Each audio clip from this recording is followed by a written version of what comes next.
sorority type person. Yeah.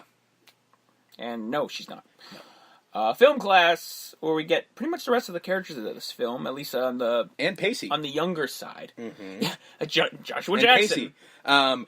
I think it might be this that got him the role of Pacey. Because Dawson's Creek starts a year later. And the teacher, I think, was played by Craig Shoemaker, funny comedian. Mm-hmm. We get SMG, we get Oliver Tastic, we get Randy. Jamie Kennedy with his fucking sweet 90s goatee. Yeah. I mean, I want to make fun of him, but I totally had that. Plus, if you're like a film student would totally have a fucking douchey goatee. Oh, yeah. I mean, I had the douchey goatee. I can't... And this scene, pretty much, it shields this movie. Yes. It does try to sort of soften the blow. By basically going, listen... This movie you're about to watch is not going to be as good. Not going to be as good as the movie that you watched before. Yes. Now they try to circumvent it by going, well, and because fantastic, because trying to say, well, this sequel's there's better. Sequels that are better, and then they start naming sequels. And by the way, the line they got wrong, Randy got it wrong. The line where they talk about like Aliens is better than the first, which is not true. I agree with SMG. The original is the best. But they said, come on, get away from her, you bitch. And Randy goes, the line is, stay away from her, you bitch. No, it's not. The line is, get away from her, you bitch. That was wrong. The correction was wrong. Well, nobody's perfect, bud. This is a film that I'm sure they did several takes of. Somebody should have fact-checked somewhere. Either way. Somebody get a copy of Aliens. So... Basically, Scream 2 is trying to have its cake and eat it too by saying, this might not be as good as the first one, but it might be. I also disagree with their assertion of The Godfather 2 being better than the original. I do not agree with that either. Well, I think that's more of a public sentiment for the most part. It usually is, yes. For the most part. But again, most people think Aliens is better than Alien, and most people are wrong. So, you're just that guy. I'm that guy. Mr. Contrarian Steve. Well, in all fairness, with Alien and Aliens, I'm a horror fan, and Alien's a horror movie. Aliens is not. Yeah. Plain and simple. So they have more discussions about film that covers the rest of the characters, and then the final introduction for the rest of the characters in the next scenes with Sid and Randy and Derek. Yep. National treasure Jerry O'Connell, everyone. Right. Showing up and kissing Sydney, and Randy's not happy. Yeah. Because he's well aware that it's unacquainted love. Like, he knows Sydney would never go for him, but God damn it, he's trying. Yeah. You hold on to hope. I mean, in all fairness, I was Randy at one point in time, because there was a girl in high school, and I will not say her name, that I totally had a thing for. And it was so unrequited, completely. And we were good friends, and everything like that, and nothing ever came of it. Literally, even like a few years after high school, I eventually flat out asked her out. And she was just like, yeah, no, not you. And the worst part was, she admitted she had a crush on me earlier on. So it was like, oh, so now it's just not going to happen. And here's some salt for that one. A little bit. Not going to lie, but her life didn't turn out that great, so I think I dodged a bullet, just saying. Fair enough. I really hope she's not listening. So she'll know who she is. Derek's just like, I got the remedy for you, baby. And he plants one on her right in front of Randy, and Randy's like, son of a bitch. God damn it. God damn you, National Treasure Jerry O'Connell. You can't be mad at Jerry O'Connell. You just can't. We get Gail and her new cameraman, Joel, who wasn't informed, we find out later in the film, wasn't informed what happened to her last cameraman. Why would you not read her book when you're getting this job? Yeah, just like, this lady wrote a book about the shit she went through. Yeah, you might want to fucking pick it up. And she's looking for a new cameraman. Well, if murders happened and she's looking for a new cameraman. Why do you think? I don't even think you need to read the book. 2 + 2, man. 2 + 2. Yeah, you would think, but, you know. And we get Debbie Salt. Yep. Local news reporter Debbie Salt. Aunt Jackie. Played by Aunt Jackie herself, Lori Metcalf. Wonderfully, by the way. Oh, yeah, no, she does a great job. Wonderfully. Basically trying to, like, kiss up to Gail, and Gail's just like, listen, I know what you're doing, and stop. I got this, bitch. Move on. We get the Delta Lambdas. Lois and Murphy. Yep. Who I was very disappointed did not get killed in this film. It did seem like it, just like, you're How right did there. they escape? You're right there. How do you two escape? But either way. Fucking, we kill Buffy, but we keep you alive. How dare you? And they want Sydney to come to the party because they want her in. I'm like, why would any of you want in on this? Publicity. I guess. Oh, yeah. That makes sense. Mm-hmm. They never really covered it, but that makes sense. Of like, if we get her, if we get the fucking Woodsboro girl, the final girl there. Fucking couple years down the line, somebody's gonna be fucking like, oh, and she's a fucking, she pledged this fraternity and say the name, and fucking everybody loses it, whatever. I clearly did not go to college. No. We get Dewey.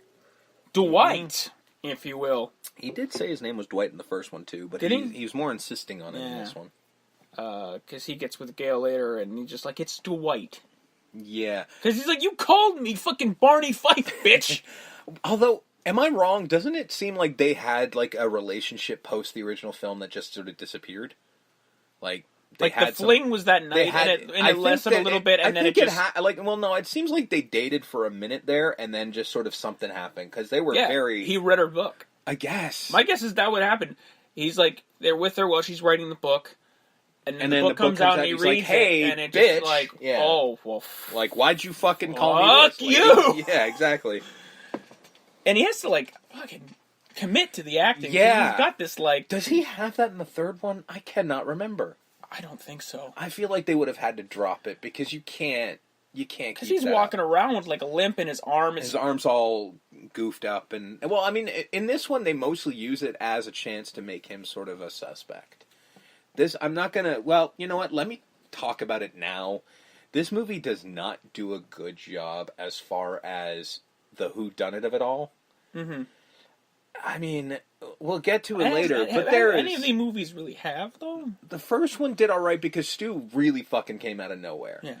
This one, specifically with Ola Fantastic, there's a fucking 25-minute fucking he's nowhere disappear. to be seen.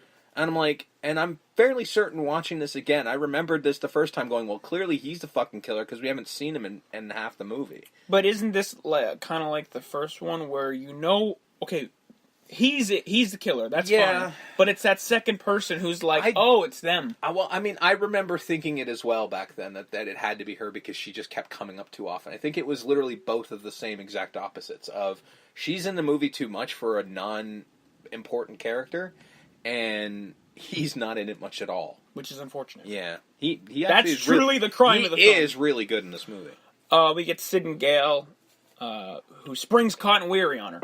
Yeah. Like, and oh, look, here's Cotton Weary. Mm-hmm. Meeting for the first time since she wrongfully accused him of raping and murdering her mother. Mm-hmm. And she's just like, fuck, bitch? Boom! Knocks her out again. No, this time she pimp slapped her. It was just a backhand like you fucking read about, and it's like, Jesus, alright. And Cotton is just like this whiny little, I want my 15 minutes! No, actually... And I think that this was actually a mistake. They shouldn't have done it this way, because there was a point where he was just like, wait, she didn't know? There was a bit of compassion. I'm like, no. We'll have none of that. We'll cotton to none of that, Cotton. Like, no. I didn't like that, because there's like almost a bit of concern. I'm like, no. We can't. We're supposed to suspect the man. Yeah. So after Dewey visits with Sydney, this is where he visits with Gale. Yeah. It's Dwight. Dwight, yeah. And he's saying, the sick burn. He's like, nice streaks. Boom! Roasted! Hey, man, she did look hot. But it's like, well, it's Courtney Cox in 97, right? No, I never found her attractive on Friends at all. In this, I was just like, where was this? Those streaks did help, so fuck you, Dewey. Delta Party. I refuse to call you Dwight now. Yep. Delta Party. Lois Murphy hosting. They have the scene where it's like, we're not just about giving blowjobs. I'm like, wait, is that a thing? I think I should have start line university. Shit. And then Randy comes in late, and she's like, "Where have you been?" And he looks around nervously. I'm like, "Oh, I know where Randy was. With one of them." Is that one of those like? It's supposed, yeah, that's what they're cheap implying. attempts at like, "Oh, well, where have you been?" No, this was literally an implication that he was off getting head. Oh, I thought it was an implication No. Oh, no. Killer. No, it was literally an implication of he was off getting head. Cece. Yep. Being sober sister, so she's got to stay back while everyone else is at the party. Mm-hmm. Gets the phone call. And again, Hello. well, she, at least this way, she thinks it's somebody else. She thinks it's her drunk boyfriend calling. Yeah, which I'm like, has your boyfriend ever sounded like that? No? Well, once she figures out it's not Ted, yeah. Get off the phone! Okay, this was... I didn't want to do this, but I think I'm going to have to. This was the dumbest one of all of them. There was everything that they made fun of in the original film, she did in every single one, and I'm looking at it going, hey, there are so many things you can do right now to save yourself, and you're not doing it. A, hang up the phone. B, you have an alarm system, which is brought up several times. Use it. I mean, it's a fucking sorority house. Campus security, the cops, everyone will be there like that. So when he says, set the alarm, do you know what you do? You set the alarm and you break a window. Yeah. Like, you know what's happening. This dude has threatened to kill you multiple times. You're worried for your life. I think they'll let it go if you break a window. So you set the alarm and break a window. She hears a noise upstairs. Yes. She hears a noise in another room. It's somebody. Yeah, investigates the noise. Fuck. But it's a sorority sister who forgot her phone or something. Mm-hmm. So they both go outside. Forget her phone. It's 1997. Oh right, she forgot something. Her purse. Or purse or jacket or something. So they go both outside. She can't. The phone doesn't work. Her cordless doesn't work. Well, it does when it wants to. Yeah, it does. But she when goes outside, and but she calls security. I mean, first of all, goes fuzzy. Phones, even in '97, will have a range of a little bit that far, but it worked fine.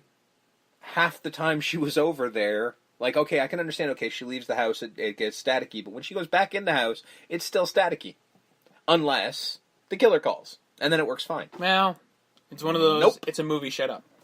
No, this time I won't. That makes no sense. I think she goes upstairs and she's calling again on one of those glorious 90s phones that were all see-through. Right.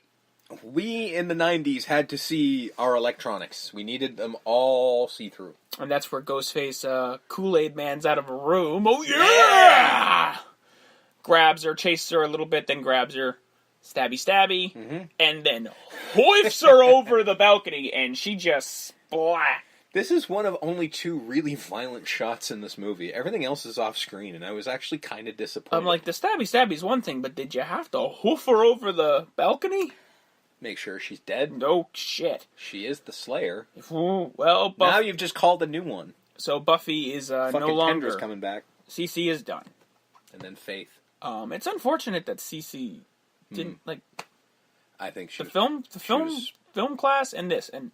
She was probably filming Buffy at the time. Oh, so she's just like, listen, I got like a day. Yeah. So you can film the film thing in the day, and then that night you can film my night scene, and then I gotta go. Yeah, I gotta get back. I'm up to my ass in vampires. Yeah. I think, and also I think at this point she was probably just inking her fucking deal for I Know What You Did Last Summer, where she was like the 3rd lead, so, like, Scream's one thing, but here's another movie where I'm gonna be, she's not gonna be Sydney in Scream 2, you know what I mean? Yeah.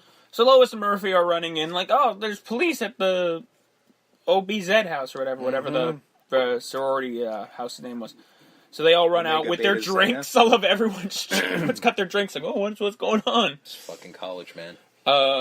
Obviously they see CC splat on the ground there. There's a dead chick there. Just saying, guys, dead chick. And she's about to leave. I don't know if it's the OBZ house or back at the Delta Lambda's house. I don't know. Either way, she's about to leave a house, and Derek's there. And that's where the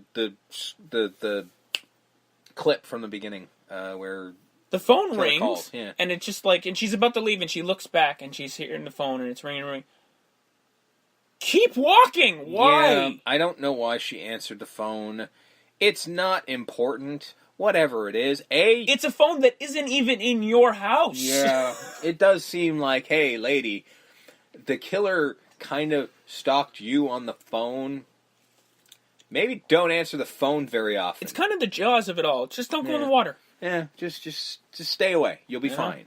But he answers the phone. It's Ghostface. He fucking taunts her. He literally does what you heard in the very beginning, and then he comes and they attack and whatever, and somehow the door got shut between her and Derek. Yeah, so Jerry O'Connell can't get in now. No, he was inside. She was outside. Was he inside? He's the one that gets stabbed. No, but he was outside first, and Yeah. then they couldn't get in. He couldn't get in to help her. Yeah. Then eventually he did, and then got his arm cut. Yeah. And that's the... Off screen, again, Yeah. the whole, well, how did you get cut so clean, and then he left you lying? And he's a med student, and it just happened to cut where it didn't hit any of the fucking things, and they used that later on. Like, they're really leaning on it.